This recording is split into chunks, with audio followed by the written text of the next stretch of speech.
and yesterday I got an email saying, hey, we've got some people here at the band called Sleepkillers who want you to talk to. So here with Sam and Dave today. Welcome. Thanks for sitting with us, man. Heck yeah. Absolutely. Thanks for having us. So what are you going to tell me about Sleepkillers? It just came out of the blue to me. I'm excited to hear about it. Yeah, it's a project me and him started by ourselves, and basically it moved along. We started writing well, and we decided, hey, we're gonna make this a band, and it's taken us a while to do. But yeah, we finally got it together, and it's about to be released. So we can't be more excited about it and want the world to hear it.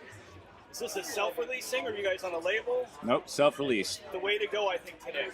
Yeah. Absolutely the way to go. Absolutely. Yeah, there's so many different things out there today to allow you to kind of act as your own label, and why not take advantage of it? Yeah. Because there's a lot more royalties when you own the masters yourself. So. Absolutely. Yeah, we have both learned that several times over. Which is sad, but as we talk with everybody, that always puts up in conversation the way the industry has changed. 10 years ago, even 5 years ago to today. But you're finding a way to work through it and make it happen. Absolutely. Well, you could do things nowadays that there's no way you would have had the resources to do. Right. Some even 5 years ago. I mean, right. It's getting better and better, and more and more ways to actually get your music heard than ever before. So tell me about the writing process for you guys, and what are people going to expect to hear sonically from you guys? Sonically, you're gonna hear, like, in my opinion, it's like a dark, heavy but beautiful as well type of music, and it's music that everybody can pretty much relate to. As far as lyrics go, I think everybody's pretty much gone through what Damon's talking about. What are you talking about? Love and hate, man. Two most powerful things in the world. Right? Yeah. It's not about religion. There's a couple of dances of some of that maybe in there, a little sprinkle, but I would say it's most of the things that I write about are the extremes of human emotion. That's what makes for the most relatable type of situations. It's stuff that you've been through personally, and people can kind of relate to that. It's not always personal. Sometimes it's watching other people go through things too can be really inspiring. I like to consider myself a storyteller too. Like sometimes what you're writing about, it could still be emotional even if it didn't happen to you. Right. It's kind of like writing, just writing a story, writing a novel, writing anything, you know what I mean? Sometimes it's cool to invent a character even if it's not necessarily you. So tell me, you guys have recorded a full album? Yep, full record. Mm-hmm. And when can people get it, access it, stream it, download it? The single comes out November 2nd, and it's got a video with it, so check it out. And as well, the record's going to drop, I believe it's January 25th. Okay. And there's a build up to it, marketing, trying to get the online buzz, because it doesn't happen in the streets anymore. No. That's it. Yep. It's not there anymore. It's sad, but true. Tell us about the rest of the band real quick. We have you two. Who else is in the band? There's a friend of mine named Adam Latif, who known forever, who played in Puddle of Mud also, and Bobby Amaru, who I used to play in a band called Burn Season with, who is the singer of Saliva, is the drummer for Sleepkillers. Okay. He used to be the drummer for Burn Season, our band that we first got signed with back in the day in like 2001. Okay.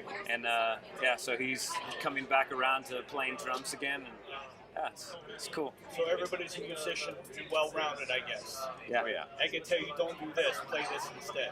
Yeah. Was it like that in the writing process, where people were like, hey, I don't like this, or how did that work? No, we and Damon just wrote, and it's like just the collaboration between us. We didn't.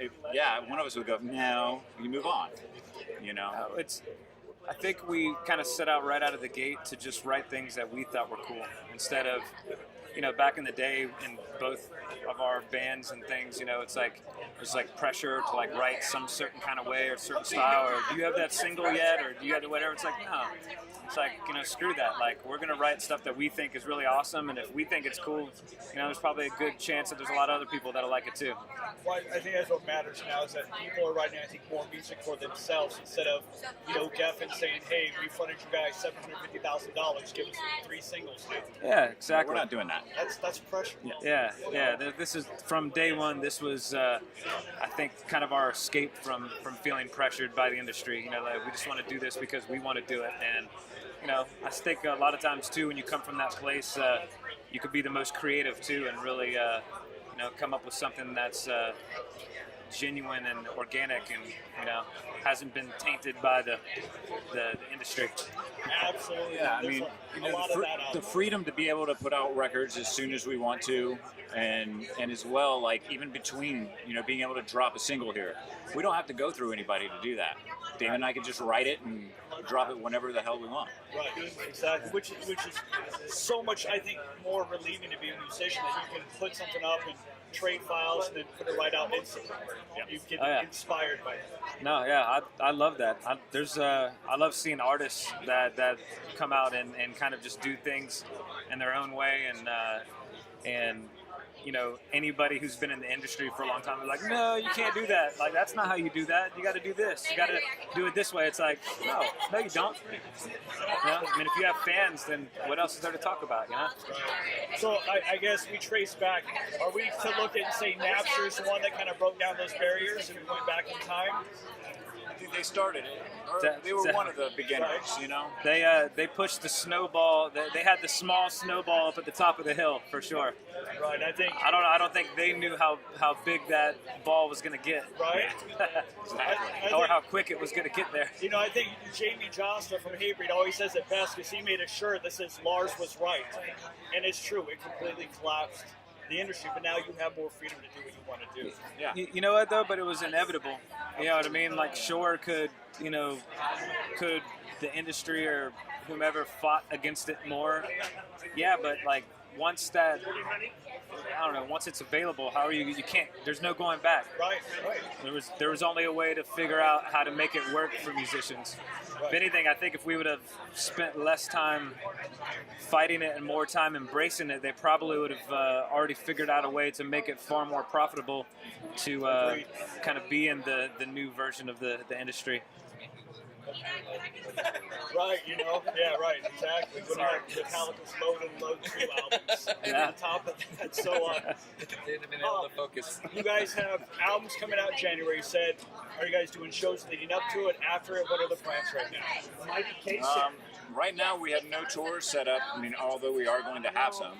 But I think our first step right now is we can get everybody together, because everybody's going from different bands. Of course, Bobby is the singer of Saliva, so it's like finding out when they're on tour, when we get together. And our first step, I think, is basically televised, a streamed live show for the world. Because we can't get to every place first, like that quick. So something to give to the fans, and then we'll start touring and keep on writing music is the biggest thing. Awesome, man. Well, look, thanks for joining us today. We appreciate it. We know you guys are Absolutely. busy. Everybody wants to talk with you too. But thanks for our time today, man. Thanks, guys. Bye, guys.